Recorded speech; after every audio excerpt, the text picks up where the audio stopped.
Madam President, I would like to ask you about your last trip to Russia.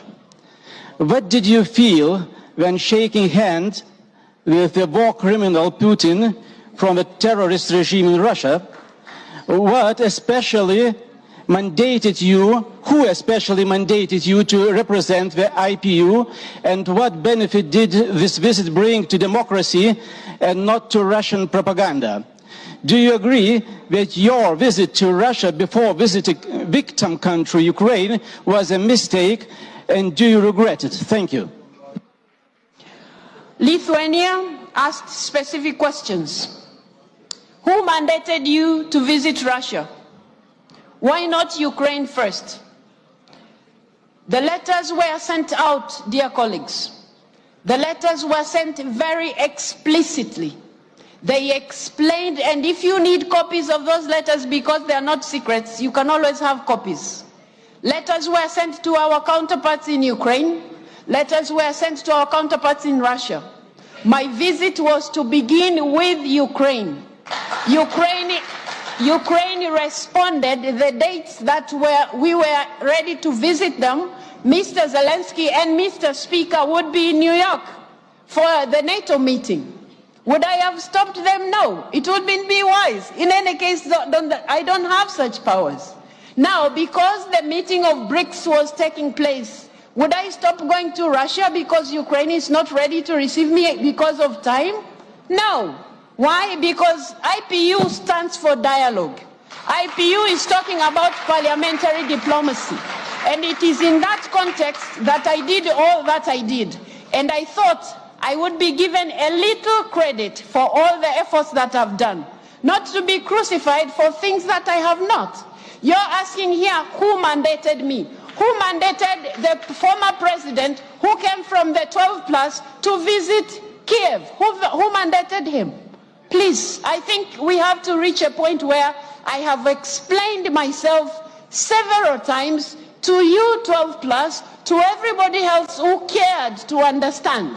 If you have a feeling like I went to Russia without going to Ukraine first, I have told you several times. Letters were sent out. I wouldn't turn out my visit to Russia because I'm unable to reach Ukraine. You didn't ask me similar questions when I visited Israel, did you?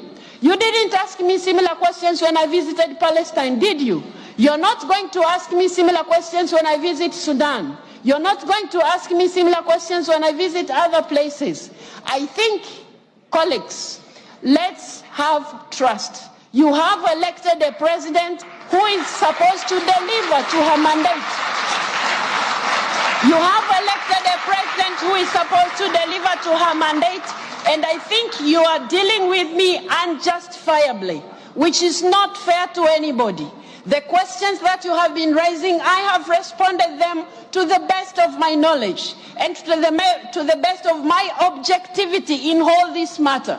And you must know, I would not have asked to meet Mr. Putin if it wasn't for Ukraine. My commitment to doing that, and this is not the first place I'm visiting. Why is it that is looking like I have met this person and therefore the president of IPU has all of a sudden become a monster? Please treat me with dignity the same way I am treating you with dignity.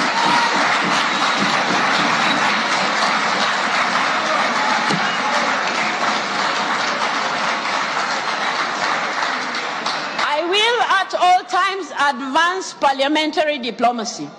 I will at all times give respect to the ideals of IPU, but I request you members to also accept I'm not God, I'm not an angel, I'm only human, I'm doing what is possible within my powers. The president of the task force has just informed you, and I have been repeating myself in this respect. I was requested by the task force to do what I did. What did I do wrong? I was supposed to sit back and tie my hands and say there's nothing we can do as IPU. That will not be doing justice to the women and children of Ukraine who are suffering. That wouldn't be fair to the mandate that you have given me. Give me a chance to lead this institution according to the ideals that we stand for. Not to crucify me just because I come from some country. Some of you maybe feel like we are still colonized in the mind. No. No, we are not. No, we are not. So please, let's respect each other. I'm doing the best that I can, and that is exactly what I'll do. That is my commitment to you. I will keep doing that. Thank you very much.